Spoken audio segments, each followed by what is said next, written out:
15 شعبان کی رات میں ہمارے ملکوں میں جو ہمارے عجمی ملک ہیں اس میں وہ کچھ ہو رہا ہے جو نہ میرے نبی نے کیا، نہ صحابہ نے کیا، نہ تابعین نے کیا۔ عجیب و غریب عبادات گھڑ لی ہیں، عجیب و غریب اس کے اعمال بنا لیے ہیں اپنی طرف سے، اور مسجدیں بھری ہوتی ہیں اور روشنیاں لگی ہوتی ہیں اور آتش بازی ہو رہی ہوتی ہے۔ میرے نبی نے اس رات کی فضیلت بتائی، عمل کوئی نہیں بتایا۔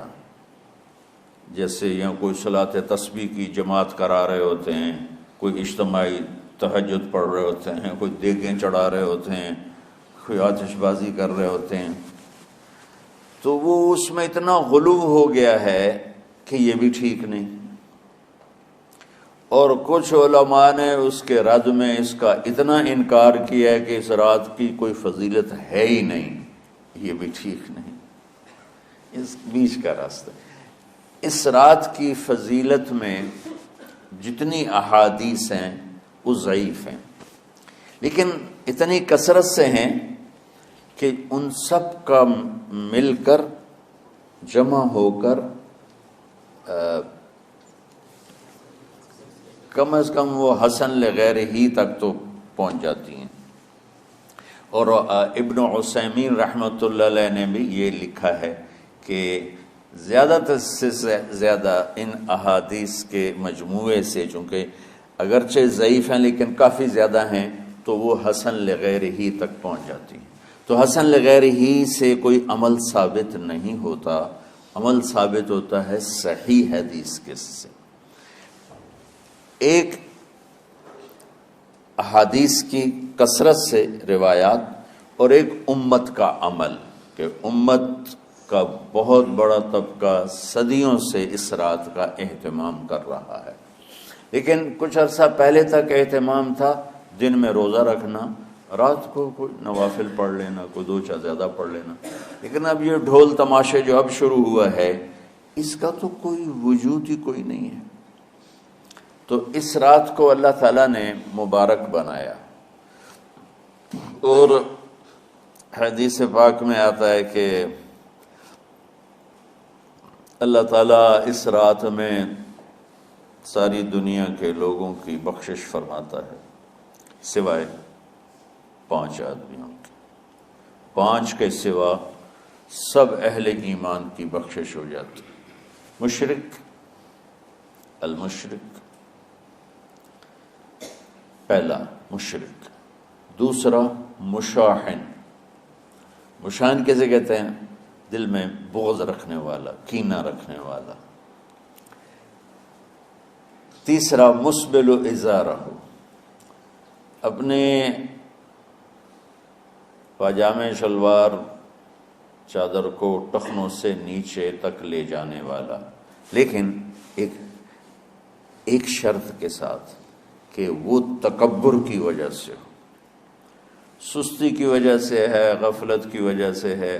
چونکہ جب آپ نے ایک مرتبہ اس کے بارے میں بات کی تو حضرت ابوبکر صدیق نے کہا یا رسول اللہ، میری چادر، عرب چادر باندھتے تھے جیسے ہمارے پنجاب کا لباس چادر تھا، اب وہ کم ہو گئے، ہماری تو بزرگ عورتیں بھی اور مرد بھی سب چادر باندھتے تھے، شلوار کا تو کسی کو پتہ ہی نہیں ہوتا تھا ہمارے بچپن میں۔ یہ تو پھر آہستہ آہستہ جب تعلیم آئی تو شلوار دیہاتوں میں بھی اور شہروں میں عام ہو گئی۔ تو اگر وہ اس لیے لٹکا رہا ہے کہ طبیعت میں تکبر ہے، پھر اس وعید کا وہ حقدار ہے۔ اگر ویسے اس کی نیچے جا رہی ہے تو میرا مالک ایسا، وہ تو ہے ہی رحیم و کریم، ہے ہی رحیم و کریم، ہے ہی رحیم و کریم، صرف شلوار نیچے لٹکانے سے وہ اتنی شدید سزا دے۔ اگر اس کے پیچھے تکبر ہے، پھر ہے، یہ تکبر نہیں ہے تو انشاءاللہ وہ اس سے محفوظ ہوگا۔ تو اپنی چادر کو لٹکانے والا، لیکن بشرط تکبر۔ کتنے ہو گئے؟ عاق لوالدیہ، ماں باپ کا نافرمان، نافرمان ایسا کہ دکھ دینے والا. چھوٹی موٹی اونچ نیچ تو ہر بچے سے ہو جاتی ہے، نہیں، جن نے والدین کو ٹکڑے ٹکڑے کر دیا ہو اور ان کو دکھ دے دے دے دے کے ان کا سینہ چیر دیا ہو. چونکہ آپ کہتے ہیں پرزے پرزے کرنا کسی چیز کو، تو اپنے دکھ دے کر اپنی بدتمیزی کے ساتھ اس نے ماں باپ کا دل زخمی کر دیا ہو، ایک یہ نہیں معاف ہوتا. 5واں مدمن خمر، مسلسل شراب پینے والا، مستقل جو شراب کا عادی ہو. ان 5 کو مؤخر کر دیا جاتا ہے. معافی نہیں ہونے کا مطلب یہ نہیں کہ اللہ تعالیٰ کبھی معاف نہیں کرے گا. معافی نہ ہونے کا مطلب یہ ہے کہ یہ 5 ایسے گناہ ہیں کہ اس کی وجہ سے بخشش رک جاتی ہے. اگر وہ شرک سے نکل آئے، وہ کینہ سے نکل آئے، وہ تکبر سے نکل آئے، وہ والدین کی نافرمانی سے نکل آئے، شراب چھوڑ دے، تو ان کی بھی بخشش ہو جاتی. جب کوئی توبہ کرے گا فوراً بخشش ہو جائے گی. نہ 15 شعبان کی ضرورت ہے، نہ لیلۃ القدر کی ضرورت ہے، نہ بیت اللہ جانے کے ساتھ توبہ کی شرط ہے. جہاں بھی وہ بیٹھ کے توبہ کرے گا، جس لمحے میں کرے گا، اسی وقت اس کی توبہ قبول ہوگی اور اللہ اس کے پچھلے سارے گناہوں کو معاف فرما دے گا.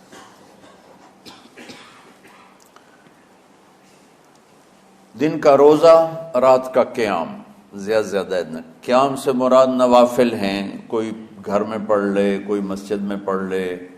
نوافل، نفلی عبادات گھر میں ہی افضل ہوتی ہیں. میرے نبی سنتیں ہمیشہ گھر سے پڑھ کے آتے تھے. تہجد اپنے گھر میں پڑھتے تھے، مسجد میں نہیں پڑھتے تھے. سوائے اعتکاف کے آپ اپنے نوافل سنتیں سب گھر میں پڑھتے تھے اور مسجد میں صرف فرض آ کے ادا فرماتے تھے. اور اس کے بعد بیٹھنا ہوتا تھا تو بیٹھ جاتے تھے، اٹھنا ہوتا تھا تو اٹھ جاتے تھے. تو اعتدال اللہ کو ہر چیز میں پسند ہے. دنیا جو مختصر ہے اس میں کیسے پسند نہیں ہوگا؟ آخرت جیسے معاملے میں بھی اللہ ہم سے کہہ رہا ہے اعتدال، امتن وسطا. ایسے عیسائیوں کی طرح ترک دنیا بھی نہ کرو، یہودیوں کی طرح دنیا کے پیچھے نہ پڑ جاؤ. رزق حلال بھی کماؤ، اپنے بچوں کو بھی دیکھو، اپنے فرائض کو بھی دیکھو جو دنیاوی ہیں، اور اللہ سے بھی اپنا معاملہ ٹھیک کرو اور درست کرو. بعد کے زمانے میں صحابہ کے بعد سے ہی ایک انتہا پسندی امت میں آئی. ساری ساری رات جاگنا.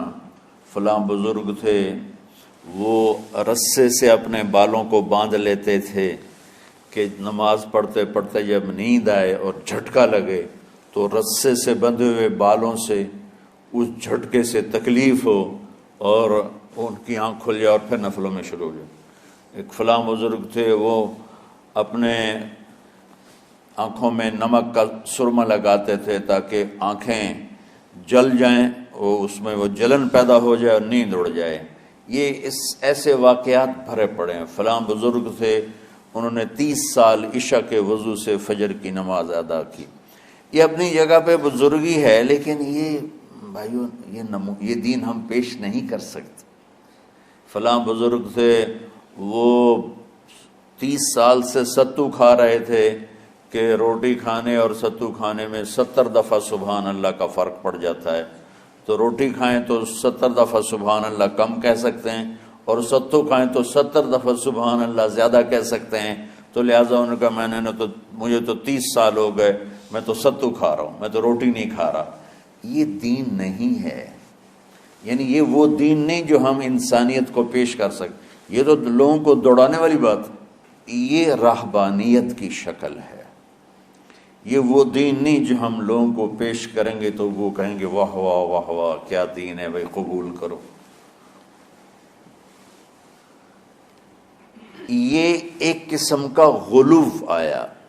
میں ایک حدیث سناتا ہوں، بخاری شریف میں بھی ہے، مجھے اب ہر شے بھول گئی، لیکن وہ ہے نہی الغلو، اس طرح کر کے آپ لوگ زیادہ جانتے ہوں گے جو پڑھ رہے ہیں کہ غلو سے نہیں۔ حدیث آپ کو سب کو یاد ہوگی کہ 3 صحابہ آئے اللہ کے نبی کے گھر اور پوچھا کہ اللہ کے نبی رات کیسے گزارتے ہیں؟ تو گھر والوں نے کہا سوتے بھی ہیں، جاگتے بھی ہیں، کھاتے بھی ہیں۔ تو وہ تینوں آپس میں کہنے لگے وہ تو نبی ہیں، سوئیں بھی تو کوئی بات نہیں، اور شادی ہے کوئی بات نہیں، ہم تو نبی نہیں، ہمیں تو کچھ کرنا چاہیے۔